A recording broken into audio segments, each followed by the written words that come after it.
मेरा अनुज गजानन? देखो तो, मैं तो तुम दोनों की भेंट करवाना ही भूल गई।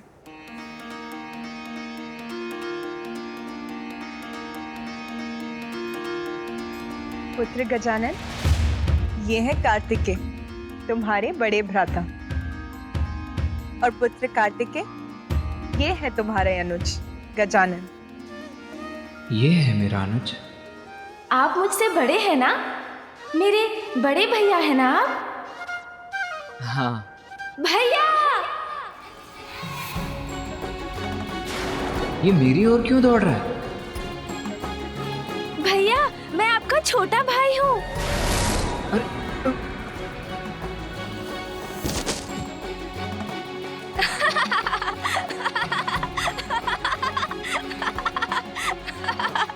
क्या भैया, आप तो मेरा भार भी नहीं संभाल सके।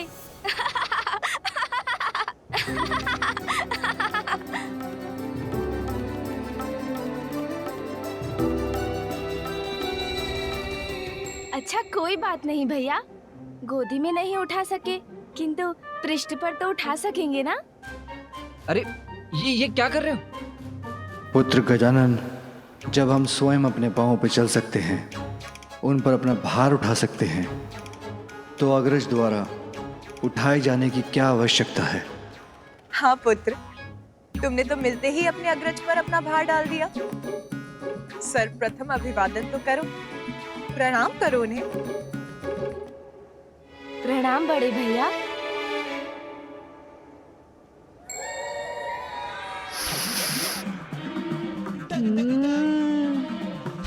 लड्डू पूरी थाल भरकर।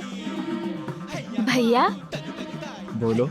आपको आपत्ति ना हो तो आपके पीछे रखे उस थाल से कुछ लड्डू मेरी ओर बढ़ा दीजिए ना।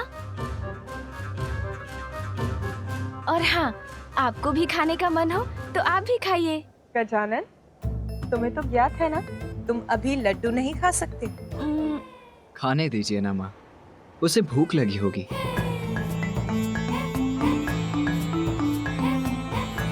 क्या हुआ माता, ऐसे क्यों देख रही हैं आप? माता, आप मुझे ऐसे क्यों देख रही हैं? क्या हुआ? कुछ नहीं पुत्र, ऐसा कुछ नहीं हुआ। माता का ध्यान तो गजानन पर ही केंद्रित है। मेरे प्रश्न का उत्तर नहीं दिया उन्होंने, और इसने वही प्रश्न पूछा तो उन्होंने उसका उत्तर दे दिया। पुत्र कार्तिकेय, मुझे कुछ आवश्यक कार्य करने हैं। उस समय में तुम अपने अनुज गजानन का ध्यान रखना।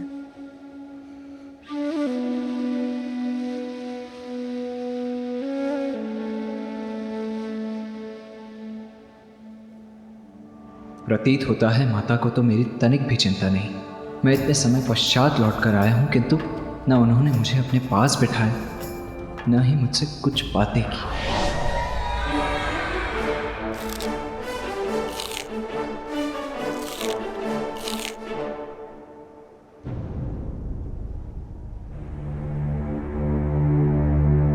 पुत्र, मुझे ज्ञात है, अपने अनुज गजानन को लेकर तुम्हारे मन में अनेकों जिज्ञासाएं उत्पन्न हो रही होंगी। हाँ पिताश्री, मेरे जन्म और मेरे द्वारा ताड़कासुर के वध के पश्चात मेरे दक्षिण जाने के समय आपने माता को एक और संतान देने का वचन दिया था, किंतु ये गजमुख गजानन मेरा अनुज कैसे हो सकता है? तुम्हारे अनुज के जन्म और गजमुख प्राप्त करने के पीछे भी एक कथा है।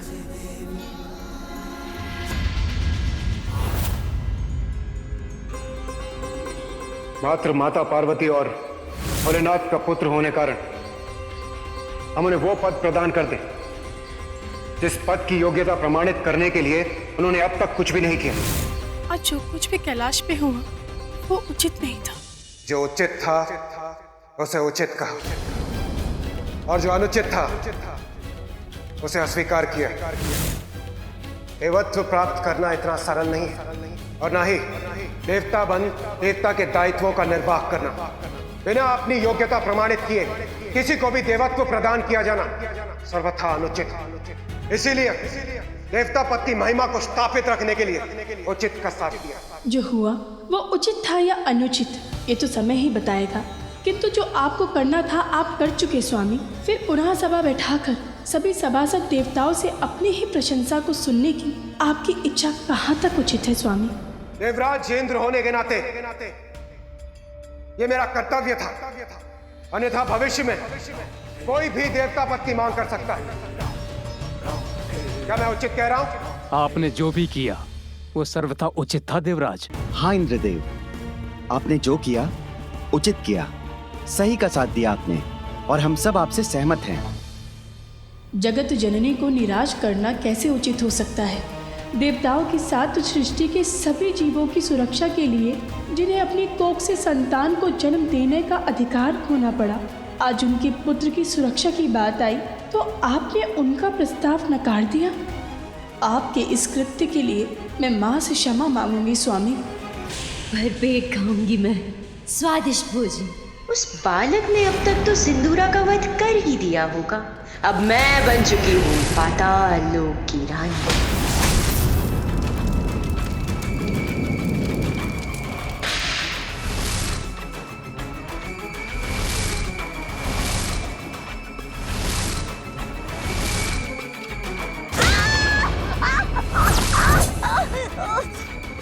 सिंदूरा, बढ़िया। किस बात का इतना आनंद मनाया जा रहा है? तुम्हें क्या लगा कि मेरी मृत्यु हो गई? नहीं नहीं असुर सम्राट, अब तो महान है, सर्वशक्तिमान है। आपकी मृत्यु उस तुच्छ बालक के हाथों, इसकी तो मैं कल्पना भी नहीं कर सकती। मुझे तो लगा कि आप उस बालक का वध करके आते ही होंगे। इसी विचार से मैंने आपके लिए स्वादिष्ट भोजन का प्रबंध किया। तो इसीलिए तुम मेरे सिंहासन पे बैठी थी। अब शब्द नहीं है तुम्हारे पास? बहुत बन चुकी तुम अपने जान, अब नहीं। कालकूट हलाहल विष। यही उचित उपाय है उस बालक के अंत का। मैं आपको उस विष तक पहुंचा सकती हूँ असुर सम्राट। मुझ पर वार मत करना।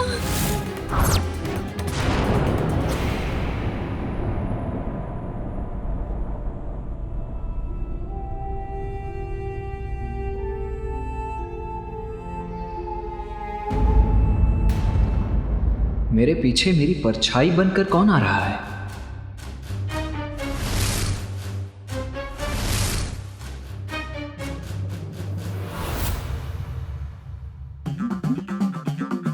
यहां तो कोई नहीं है।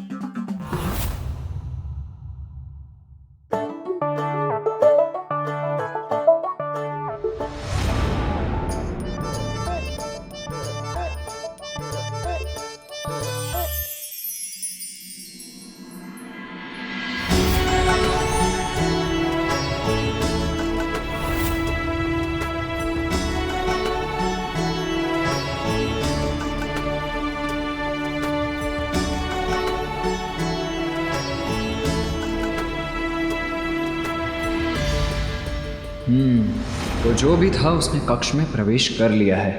अब तो उसका सामना करना ही होगा। माँ, मेरा मन बहुत अशांत है माँ। आज जो कुछ भी हुआ वो उचित नहीं था। मेरे स्वामी से जो भी भूल हुई उसके लिए उन्हें क्षमा कीजिएगा माँ। मैं आपसे विनती करती हूँ।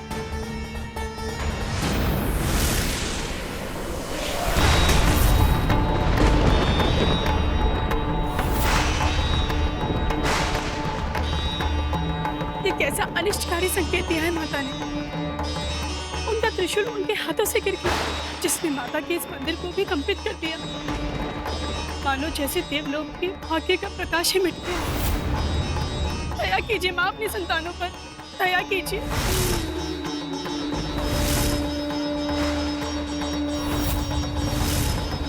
अतः तो अत्यंत कुपित प्रतीत होती। उनके कोप के प्रकोप के कारण कहीं अनर्थ ना हो जाए।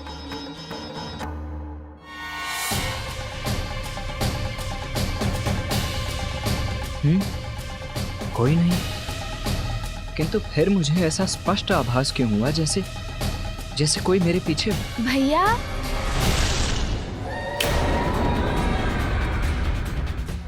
किसे ढूंढ रहे हैं? बार बार पीछे मुड़कर देखते हैं किंतु कोई दिखाई नहीं देता।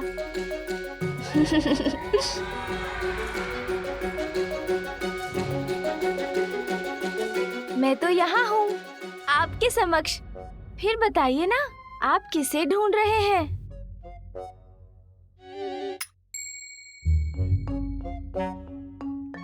मेरा दंड बालकों की क्रीड़ा के लिए नहीं है गजानन, इससे तुम्हें हानि हो सकती है।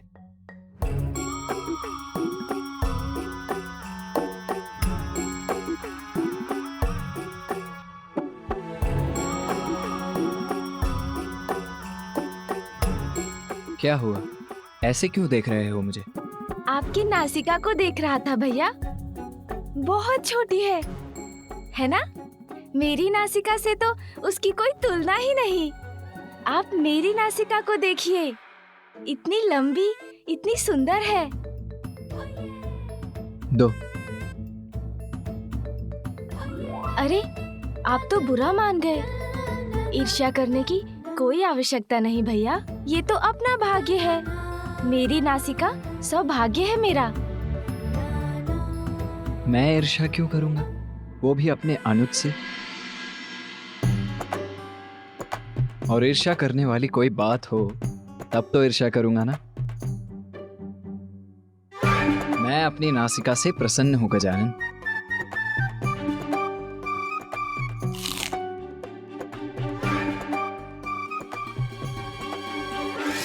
अब आपको कहना ही होगा ना कि आप प्रसन्न हैं। दूसरी नासिका तो प्राप्त नहीं कर सकते ना, और नासिका भी छोटी है। कोई बात नहीं, किंतु आपका शरीर कितने दुर्बल हैं आप। प्रतीत होता है ठीक से खाते भी नहीं आप। वो किस कारण? आपका मुख भी छोटा है क्या, इसलिए? योद्धा हूं मैं, और योद्धाओं का शरीर ऐसा ही होता है गजानन। अब क्या हुआ? ऐसे अपना सर क्यों हिला रहे हो? कुछ नहीं होगा क्या भैया, भाग्य है सबका। अब मुझे देखिए, माँ मुझे प्रतिदिन अपने हाथों से स्वादिष्ट फल खिलाती है, दुग्ध पिलाती है, तभी तो मैं और आप इस सुख से वंचित जो है। सत्य तो ये है कि माँ मुझसे बहुत बहुत स्नेह करती है। माँ तो मुझसे भी बहुत स्नेह करती है गजानन। हो सकता है, किंतु मैं छोटा हूँ ना, कदाचित इसलिए पिताश्री, नाना जी, नानी जी सर्वाधिक प्रेम तो मुझसे ही करते हैं। और मैं आपका अनुज हूँ, इसलिए आप भी तो मुझसे अधिक स्नेह करते हैं, है ना भैया? हाँ गजानन, तुम तो अनुज हो मेरे। तो भैया, मैं आपके वाहन मयूर से भेंट कर सकता हूँ? बहुत चतुर हो तुम। कितने सुंदर, कितने भव्य है ना वो। हाँ हाँ, अवश्य। असुर सम्राट, आप मुझ पर व्यर्थ संदेह कर रहे हैं। इतनी मूर्ख नहीं हूँ मैं। आपके लिए मैंने एक ऐसा उपाय ढूंढा है जिसे काटने का उपाय त्रिदेवों के पास भी नहीं है। क्यों बुढ़िया, तुम अपनी प्राणों की रक्षा के लिए कोई नवीन कुचक्र तो नहीं बना रही हो? तुम्हें ज्ञात भी है किस कालकूट हलाहल विष की बात कर रही हो तुम? त्रिदेव भी जिसे नहीं काट सके वो है हलाहल विष। वो तुम्हें कहां से प्राप्त होगा? कुचक्र नहीं असुर सम्राट, कुचक्र नहीं।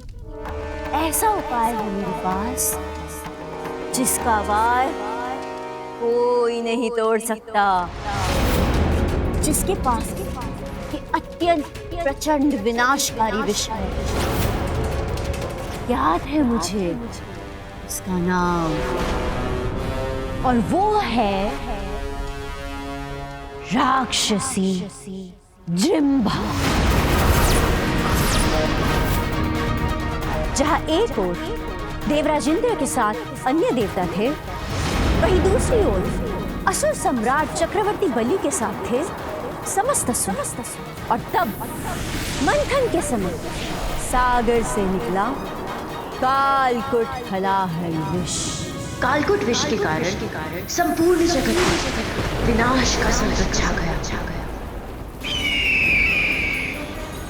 यहाँ तक कि देवताओं की दिव्य शक्तियाँ भी उस विष से उन्हें सुरक्षित रखने में असमर्थ थी। देवता और असुर दोनों ही ये समझ गए थे कि यदि अब उनकी कोई रक्षा कर सकता है तो केवल महादेव ही कर सकते हैं। महादेव तो देवता और असुरों की सहायता के लिए प्रस्तुत हुए, किंतु देवी पार्वती को इससे आपत्ति थी। स्वामी, पार्वती, मुझे जाना ही होगा, अन्यथा ये हलाहल विष विनाश का सागर बन संपूर्ण सृष्टि को लील जाएगा। नहीं स्वामी, मैं आपको कहीं नहीं जाने दूंगी। सृष्टि की रक्षा के लिए स्वयं को संकट में डालना ये मुझे स्वीकार नहीं। जब तुम मेरा कवच बनकर मुझे सुरक्षित कर रही हो तो भला मुझ पर क्या संकट आ सकता है? मेरे प्रति अपार प्रेम के कारण तुम ये भूल रही हो कि मेरा अनिष्ट असंभव है। तुम्हारा प्रेम ही मेरी सुरक्षा है उमा। सुहागन धर्म की मर्यादा के अनुरूप तुम्हारा आचरण मेरा जीवन कवच है। अपनी मांग को सिंदूर से सुशोभित कर तुम मेरी दीर्घायु सुरक्षित करती हो। सुहागन का गौरव अर्थात नख छिद्र में बाली धारण करती हो गौरी। मंगलसूत्र और उसके काले मोती अनिष्ट से मेरी रक्षा करते हैं। लाल वस्त्र धारण कर मेरी समृद्धि का कारण बनती हो। पाँव की पायल मुझे सकारात्मक ऊर्जा से परिपूर्ण करती है। बिछियाँ धारण कर वंश वृद्धि में मेरी सहभागिनी बनी हो। जिसकी पत्नी इतनी सुमंगली हो उसका कोई अमंगल कैसे संभव है? जब तुम्हारी अनंत शक्ति मेरे साथ है तो मुझे तुच्छ हालाहाल से कोई हानि कैसे पहुंच सकती है? पार्वती, किसी भी अनर्थ का संदेह अपने हृदय से निकाल दो प्रिय।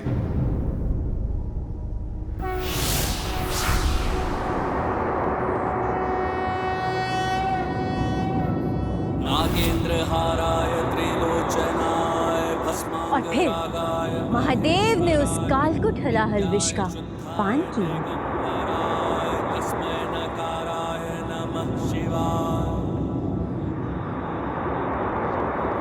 मंदाकिनी सलिल चंदन चर्चिताय नंदीश्वर प्रमथनाथ महेश्वराय मंदार पुष्प बहु पुष्प सुपूजिताय तस्मै मकाराय नमः शिवाय।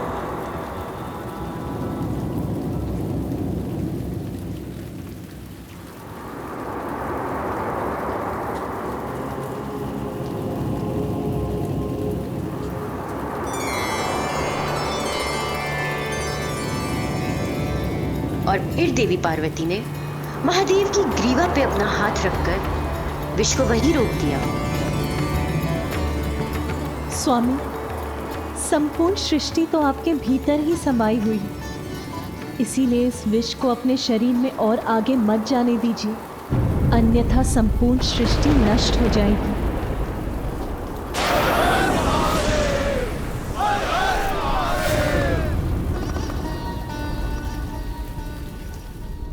शिव गाथा मत सुनाओ मुझे, उपाय बताओ उस बालक के वध का। कालकुट हलाहल एक ऐसा विष है जिसे स्वयं महादेव भी अपने शरीर के भीतर नहीं ले सकते। सागर में शेष कालकुट हलाहल विष की एक बूंद सागर की गहराई में निवास कर रही एक राक्षसी के पास आ गया और वही कालकुट हलाहल विष उसकी सबसे बड़ी शक्ति बन गई और वो राक्षसी है जृंभा।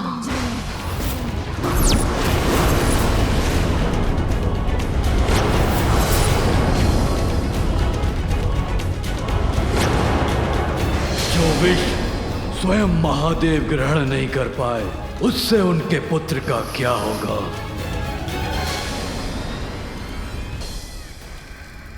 वो राक्षसी है जृंभा। जृंभा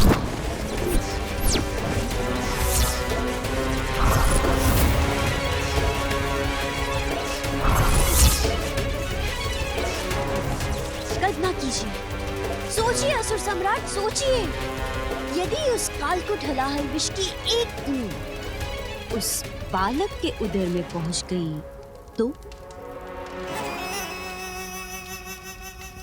जृंभा।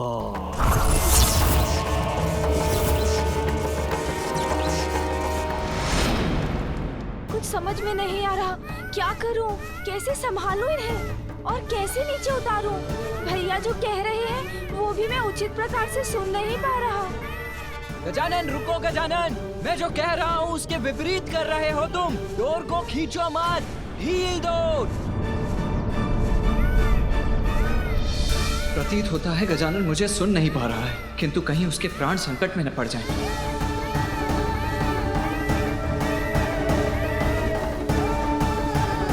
अरे सामने तो घाटी है।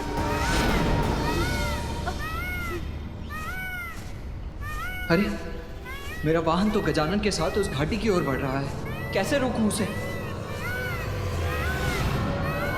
पाताल का अधिपति असुर सम्राट सिंदूरा आदेश देता है, जहाँ भी है जृंभा इसी क्षण मेरे समक्ष प्रस्तुत हो। जहाँ भी है जृंभा इसी क्षण मेरे समक्ष प्रस्तुत हो। इसी क्षण मेरे समक्ष प्रस्तुत हो। जल में ये कैसी हलचल है? कौन है जो मेरी शांति भंग करने का दुस्साहस कर अपनी ही मृत्यु को ललकार रहा है? जहाँ भी है जृंभा इसी क्षण मेरे समक्ष प्रस्तुत हो।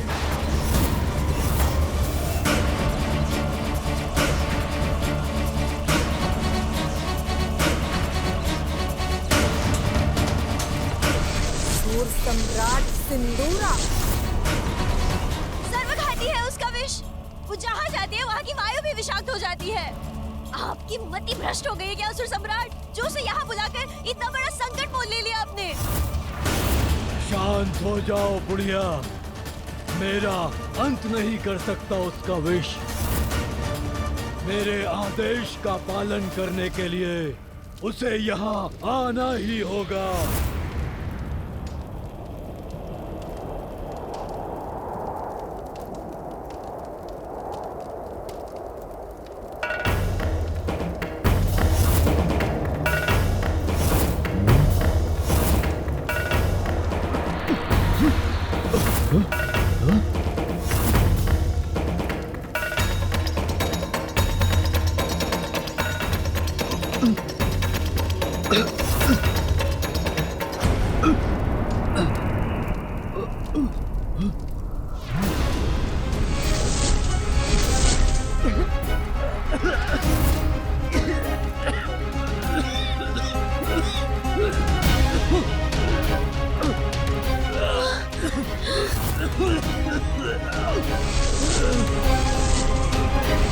भयावह है ये धूम्र की आकृति जो यहाँ प्रवेश कर रही है।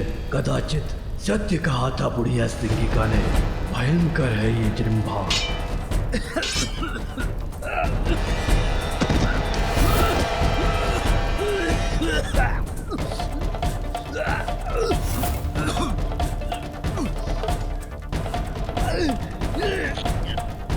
ऐसा मारक प्रभाव होगा जृंभा के विष का, इसकी कल्पना नहीं की थी मैंने। मैंने आपको चेतावनी दी थी किंतु आपने नहीं सुनी। अब आप देख रहे हैं ना विष का प्रभाव। मेरी श्वास को ये क्या हो रहा है? जैसे किसी भयंकर शीत का प्रभाव हो। और ये शीत उत्पन्न हो रही है क्योंकि जृंभा यहाँ आ रही है। अब सर्वनाश होगा। देखिए, मूर्खता थी मेरी जो इस महामूर्ख को जृंभा को बुलाने का सुझाव दे दिया। अब कहीं मुझे अपने प्राण न गंवाने पड़ जाए।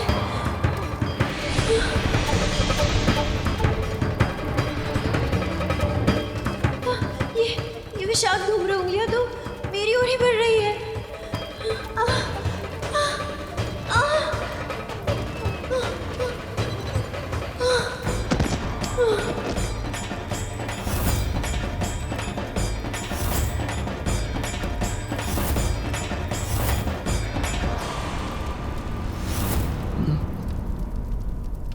बिना पूर्ण रूप से यहाँ पहुंचे ही इतना भीषण प्रभाव है राक्षसी जृंभा का।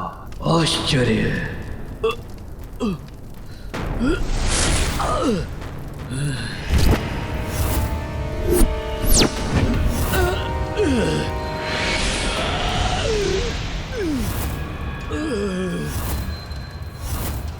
मेरी मेरी सांस क्यों बाधित हो रही है? जिम्बा करे प्रहार तो होता है संहार। मेरी शांति भंग करके मुझे यहाँ बुलाने का दुस्साहस क्यों किया तुमने? इसका तो संपूर्ण शरीर ही विषाक्त धूम्र के समान है।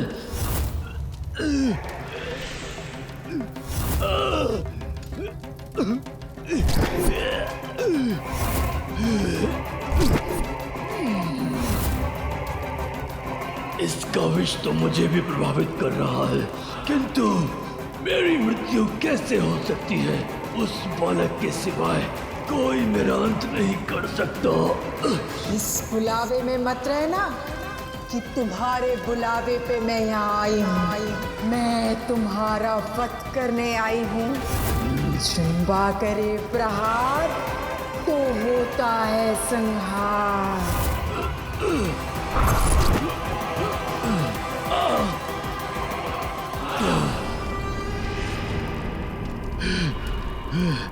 इससे आगे बढ़ने से रोकना होगा मुझे। आगे बढ़ने से रोकना होगा इन्हें, अन्यथा ये घाटी के ऊपर पहुंच रहे हैं। इन मयूर जी पर तो मेरा कोई नियंत्रण ही नहीं बन रहा है, किंतु मैं बहुत ऊंचाई पर नहीं हूँ। अभी कूद जाऊं तो संभव है सुरक्षित रहूंगा।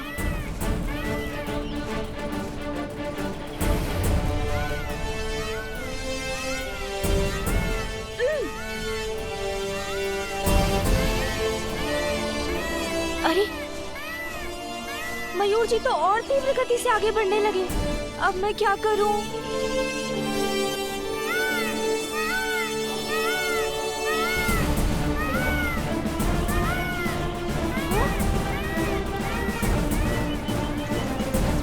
इसके बाद तो घाटी है, फिर तो उतरना असंभव हो जाएगा। गजानन रुको, गजानन! मयूर धीमे हो जाओ, नीचे उतरो। मैं जो कह रहा हूँ उसके विपरीत कर रहे हो तुम। डोर को खींचो मत। गजानन! भैया!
ध्वनि है, जैसे कि कोई विस्फोट हुआ।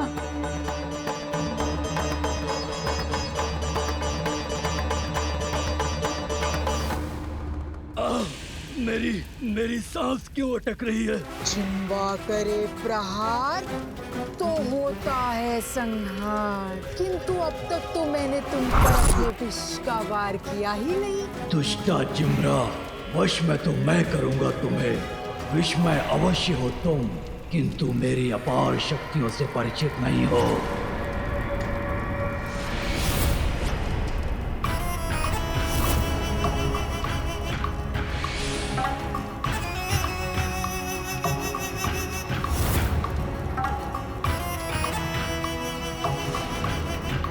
ये क्या हुआ? इसने तो स्वयं को सुरक्षित कर लिया।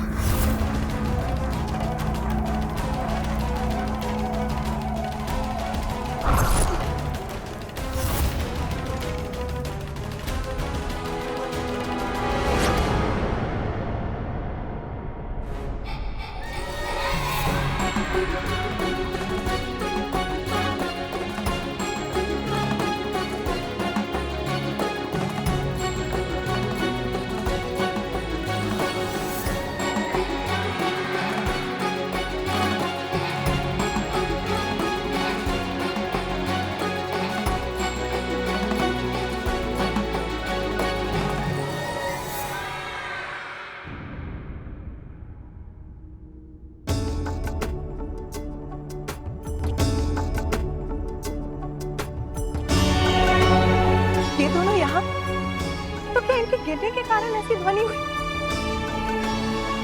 किंतु ये हुआ कैसे?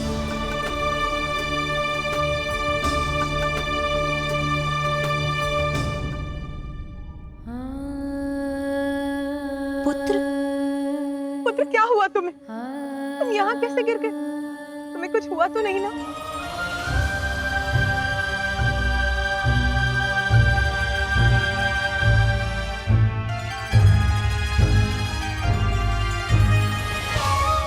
गिरा तो मैं भी हूँ, मैंने ही गजानन की रक्षा भी की है, किंतु माँ मुझसे नहीं उसी से पूछ रही हैं कि वो कुशल है कि नहीं। माँ, इसमें तो मेरा कोई दोष नहीं, भैया के कारण ही हुआ जो हुआ। मैं तो उनके वाहन मयूर जी से भेंट कर उन पर आरूढ़ होकर थोड़ा सा भ्रमण करना चाहता था, किंतु भैया ना चाहते ही नहीं थे कि मैं उनके मयूर जी पर चढ़ूं, तो बस उनके वाहन ने गिरा दिया मुझे। इतना ही नहीं माँ, भैया तो मेरी डांट भी लगा रहे थे। भैया सदा मेरी डांट लगाते रहते हैं। इतनी सहजता से मिथ्या वचन बोल रहा है, मैं माँ को अभी सब बताता हूँ। वो आया था मेरे वाहन से भेंट करने, तो उस पर आरूढ़ क्यों हुआ? वो मेरा वाहन है, मेरे भार और मेरे संकेतों से परिचित है। मैंने तो गजानन को सावधान भी किया था, किंतु उसने मेरा कहा अनसुना कर दिया। फिर वो गिरा तो मैंने उसे अपने ऊपर गिरने दिया, जिससे उसे कुछ ना हो। पुत्र कार्तिकेय, गजानन तो अभी बालक है और अनुभव तो नाव के समान, इसीलिए उसको समझाने का, उसका ध्यान रखने का दायित्व भी तुम्हारा ही है।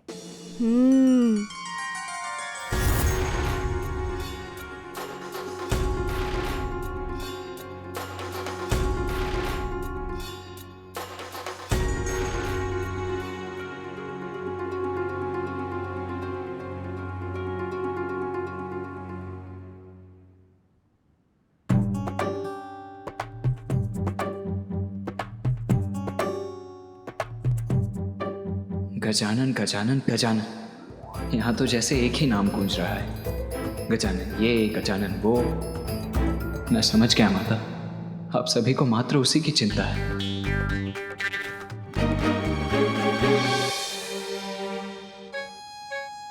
पिताश्री, मैं आपका प्रथम पुत्र हूं ना? मेरा जन्म गजानन से पूर्व हुआ था, फिर भी आज आप सभी को मुझसे भी अधिक प्रिय गजानन क्यों हो गया? आप सभी को मात्र उसी की चिंता क्यों है पिताश्री? पुत्र, तुम्हें कदाचित ऐसा प्रतीत हो रहा है, किंतु सत्य तो यह है, माता पिता अपना संपूर्ण स्नेह अपनी सभी संतानों पर न्यौछावर करते हैं। उनके लिए उनकी सभी संतान एक समान ही होते हैं। अच्छा, अब ये सब छोड़ो, चलो भोजन तैयार है। हाँ हाँ, जाओ गजानन, माता के हाथों से भोजन प्राप्त करो।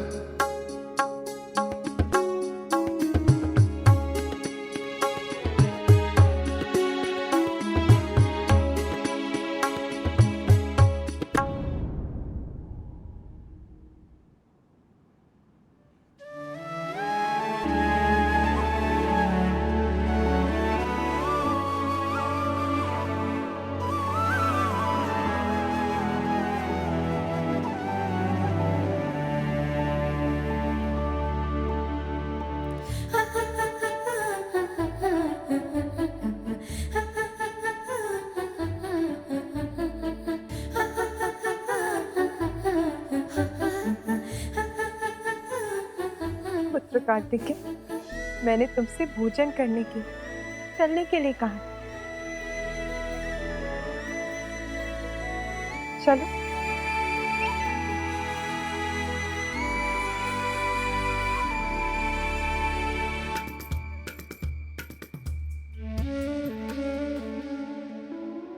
अरे, माँ मुझे नहीं खिलाएंगी, भैया को खिलाएंगी भोजन। भूख तो मुझे लगी है।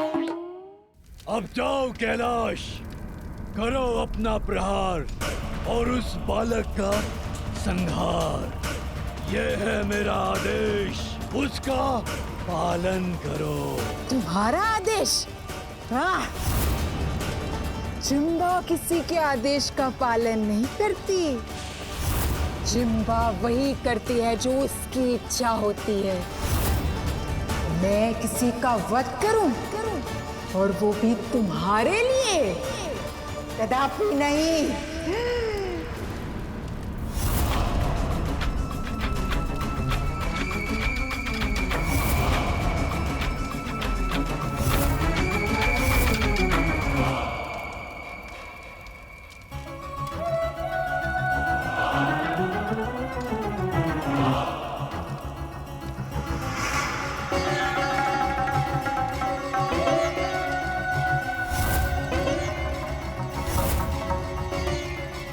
असुर सम्राट हूँ मैं, पाताल का अधिपति हूँ। सभी असुरों द्वारा मेरे आदेश का पालन करना अनिवार्य है। मैं जो कहूँगा तुम्हें करना होगा। तुम्हारा स्वामी हूँ मैं। आप मेरे स्वामी हैं असुर सम्राट। जिम्बा करेगी प्रहार और आपके आदेश पर किसी का भी करेगी संहार। तो फिर मेरे आदेश का अविलंब पालन करो। जाओ कैलाश, वध करो उस गजमुख बालक गजानन का।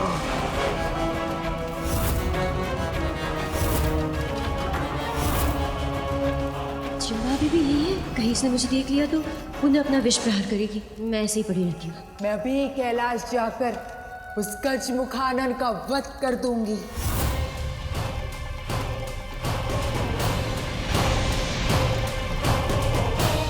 दुष्ट बालक, अब जिम्बा करेगी तुम्हारा भक्षण और कोई रक्षा नहीं कर सकेगा तुम्हारी।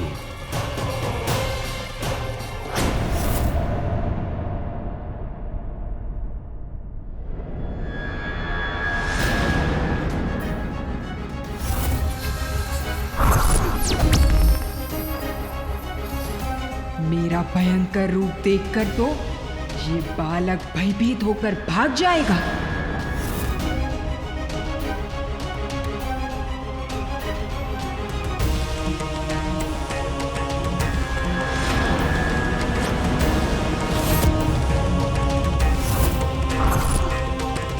गजमुख बालक, तुम्हारे अपने ही तुम्हारी मृत्यु का कारण बनेंगे।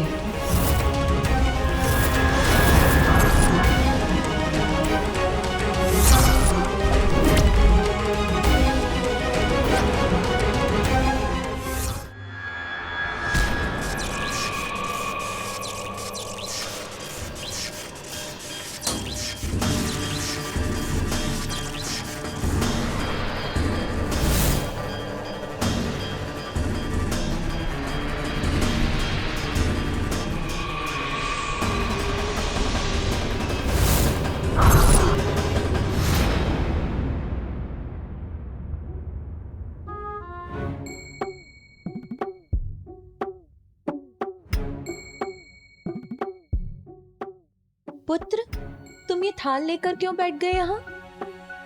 माँ, जैसे भैया भोजन करेंगे मैं भी तो करूँगा। ये सभी व्यंजन मुझे भी तो बहुत भाएंगे। हम दोनों भ्राता मिलकर भोजन करेंगे, कितना आनंद आएगा ना। नहीं पुत्र, तुम इस भोजन में से कुछ भी ग्रहण नहीं कर सकते। अभी तुम्हारा अन्नप्राशन संस्कार नहीं हुआ है। किंतु माँ, मुझे भी बहुत भूख लगी है। तो इतने सारे फल है ना यहाँ, जितना मन करे खा लो। फल तो समाप्त भी हो गए माँ। अच्छा, फल समाप्त हो गए क्या? अच्छा चलो, मैं तुम्हें कुछ ऐसा देती हूँ जो स्वादिष्ट भी है और तुम्हारे स्वास्थ्य के लिए बहुत अच्छा है।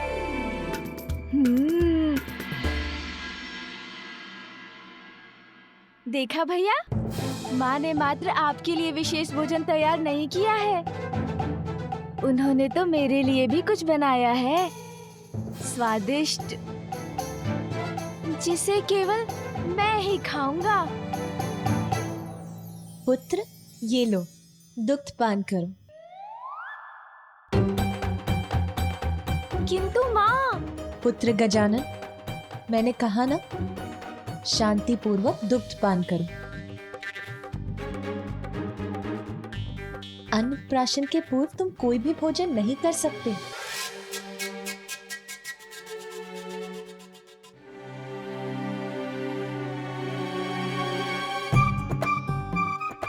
कोई मुझसे स्नेह नहीं करता, सभी मात्र बड़े भैया से स्नेह करते हैं।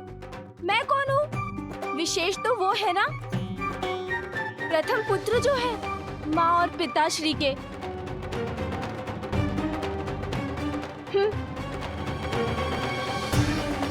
अरे पुत्र, माँ वो दुखी हो रहा है, मैं उसे मना लाता हूँ।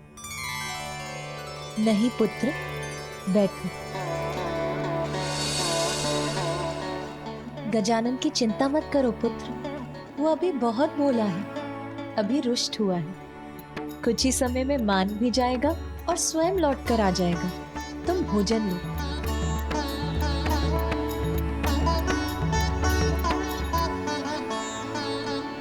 भैया को मिलेगा इतना स्वादिष्ट भोजन और मुझे बस इस स्वादीन दुग्ध से संतुष्ट रहना होगा। भैया खाए पकवान और मैं करूं दुग्धपान।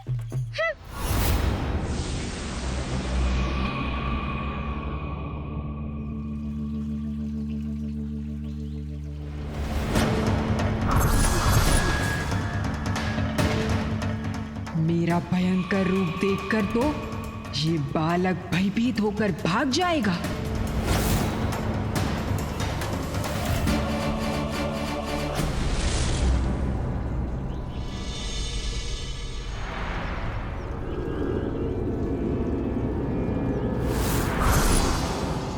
गजमुख बालक, तुम्हारे अपने ही तुम्हारी मृत्यु का कारण बनेंगे।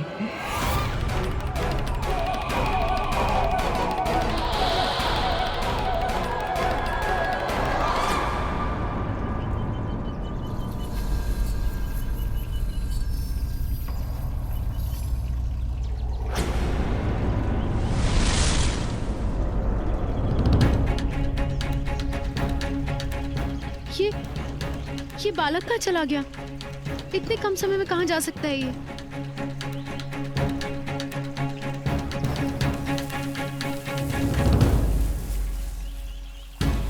अच्छा, स्वयं को बहुत चतुर समझता है। इस शिला के पीछे ही होगा, वहीं से आई थी ये ध्वनि।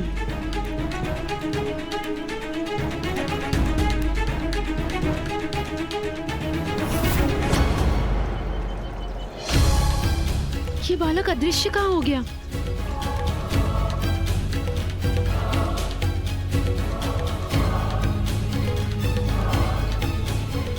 कहाँ चला गया ये बालक?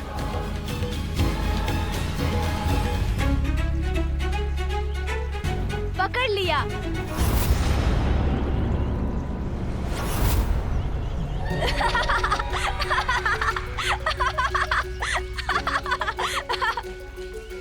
पकड़ लिया अर्थात मुझे ज्ञात है। माँ ने आपको भेजा है मुझे ढूंढने के लिए, किंतु मैं आपके साथ नहीं चलने वाला मौसी। तुम बड़े बुद्धिमान हो, मेरे बिना कुछ कहे ही तुम सब समझ गए। हाँ, तुम्हारी माता ने ही मुझे तुम्हें ढूंढने भेजा था। किंतु मुझे ये बताओ कि तुम यहाँ क्यों आए, और वो भी अकेले? जैसे आपको कुछ ज्ञात ही नहीं मौसी। माँ ने मुझे भोजन देने से मना कर दिया। इतने स्वादिष्ट व्यंजन पकाए थे, किंतु मात्र भैया के लिए मुझे कुछ नहीं दिया। और मुझे तो इतनी भूख लगी है। अच्छा पुत्र, अपने नेत्र तो बंद करो। मुझे भूख लग रही है, मैं कह रहा हूँ ना। माँ ने मुझे बहलाने, मेरे साथ क्रीड़ा करने के लिए आपको यहाँ भेज दिया। अपनी मौसी का कहा भी नहीं मानोगे? चलो पुत्र, नेत्र बंद करो।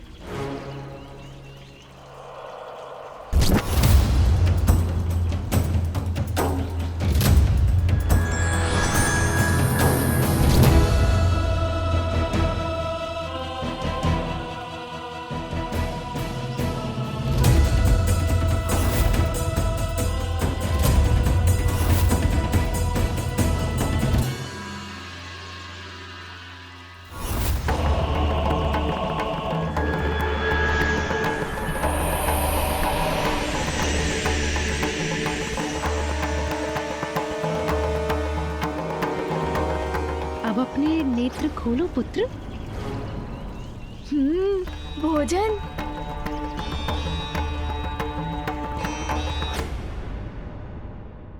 खाओ पुत्र, ये लो।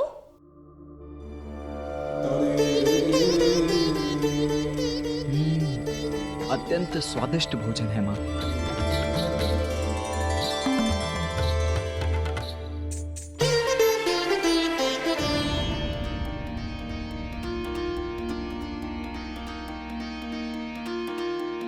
पार्वती के मन में उमड़ी ममता, और तू बड़ा नटखट है, क्यों छुप माँ, जाता। आपको गजानन की चिंता सता रही है ना? इतनी व्याकुल हूं मैं, किंतु कोई मेरी चिंता को नहीं समझता पुत्र। जन्म से ही गजानन के जीवन पर बार बार संकट आते रहे हैं। हम सब हैं यहाँ उसकी रक्षा के लिए, किंतु मैं उसे आत्मनिर्भर बनाना चाहती हूँ। उसे इतना ज्ञान, ऐसी विद्या देना चाहती हूँ जिसकी सहायता से वो स्वयं किसी भी संकट का सामना करने में सक्षम रहे। अवश्य माँ, ये तो अत्यंत महत्वपूर्ण है। और अब मैं यहाँ हूँ तो मैं भी इसमें आपकी सहायता करूँगा।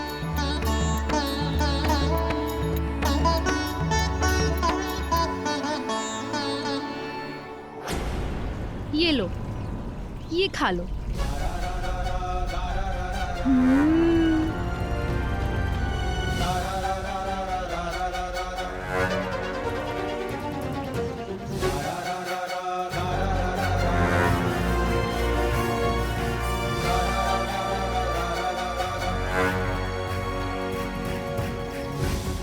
तुम इस भोजन में से कुछ भी ग्रहण नहीं कर सकते।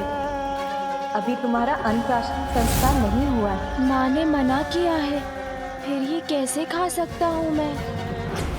अनुचित है ये क्या कर रही हैं आप? क्या इसे ज्ञात हो गया है कि मैंने इसके भोजन में विष घोल दिया है?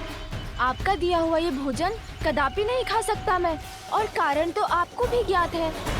मेरा अन्नप्राशन संस्कार अभी नहीं हुआ है। मैं तो मात्र अभी इस दुग्ध का पान कर सकता हूँ जो मुझे मेरी माँ ने दिया है। तो मुझे तो दुग्ध तनिक भी नहीं भाता। बस इतनी सी बात। पुत्र, वैसे दुग्ध पीना तुम्हारी जया मौसी को भी पसंद नहीं है, परंतु मेरे पास कुछ ऐसा है जिसे दुग्ध में मिला दो तो दुग्ध बड़ा ही मीठा और स्वादिष्ट हो जाता है। फिर इसे पीने में बड़ा ही आनंद आता है। मीठा और स्वादिष्ट? तो तुम ऐसे मीठे और स्वादिष्ट दुग्ध का पान करना चाहोगे पुत्र? हाँ।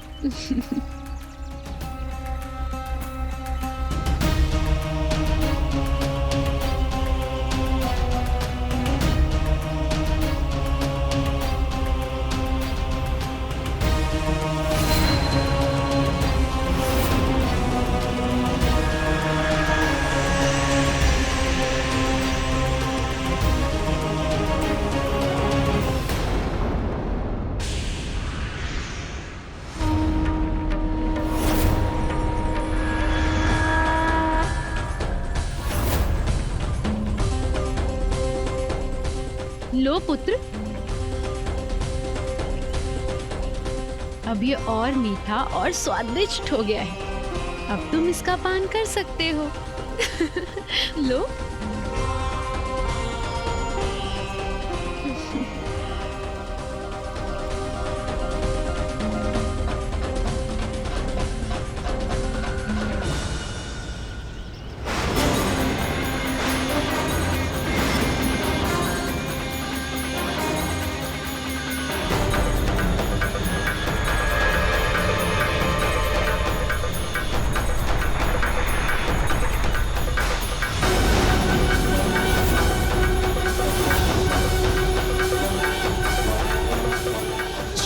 करे प्रहार तो अवश्य होगा संहार।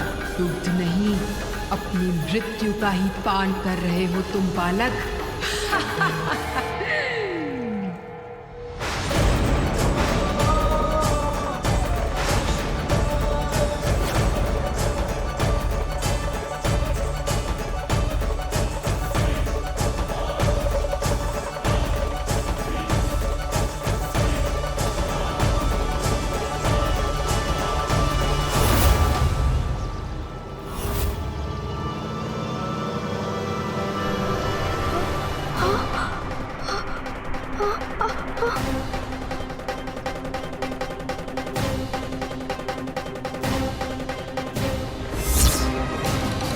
ये क्या? मेरा शरीर नीला क्यों पड़ रहा है जया मौसी? क्योंकि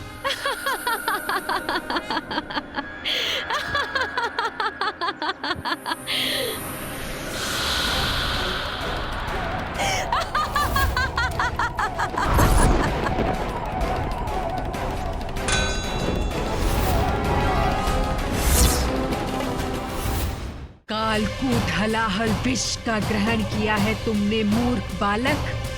अब तुम्हारी रक्षा मुझसे कोई नहीं कर सकता।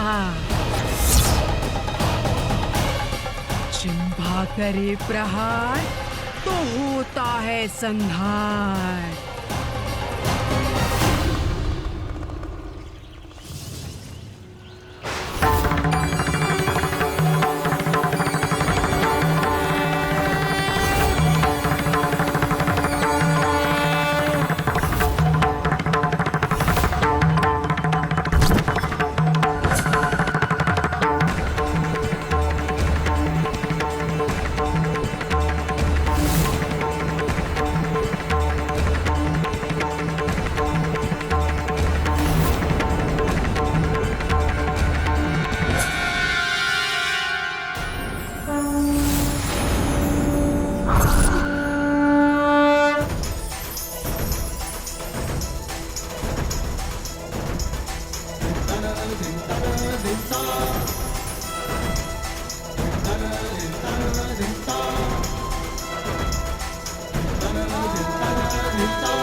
आश्चर्य है।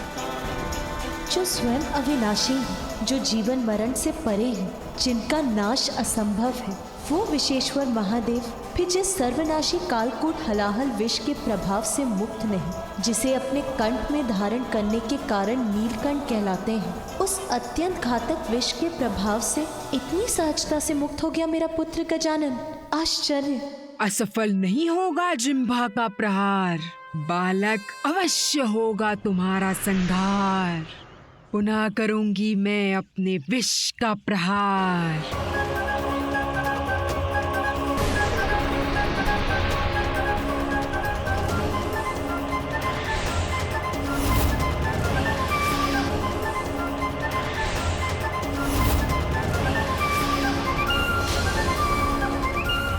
मुक्ति नहीं पाओगे तुम मेरी प्रचंड शक्ति से। दोनों हाथों से दबाऊंगी तुम्हारा कंठ और करूंगी तुम्हारा अंत। इस राक्षसी रूपी संकट से अभी मुक्त नहीं हुआ है गजानन। तुम्हारा काल विकराल रूप धर के तुम्हारे समक्ष खड़ा है मूर्ख बालक।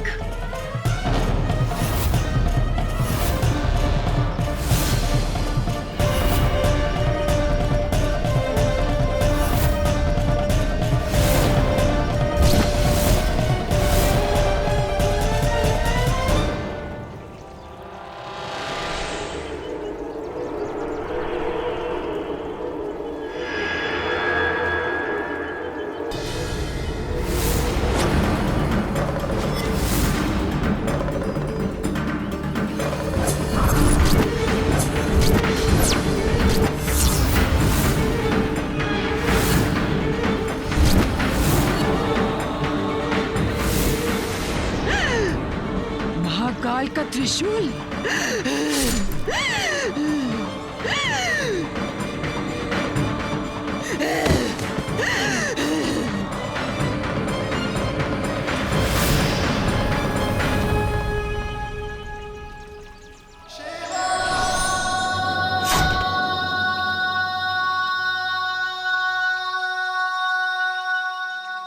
अंत हो गया इस दुष्ट का, किंतु इस घटना से एक प्रश्न उत्पन्न हुआ है मेरे मन में। किस दिव्य शक्ति का रूप है मेरे पुत्र गजानन का जीवन और क्या है उसके जन्म का प्रयोजन?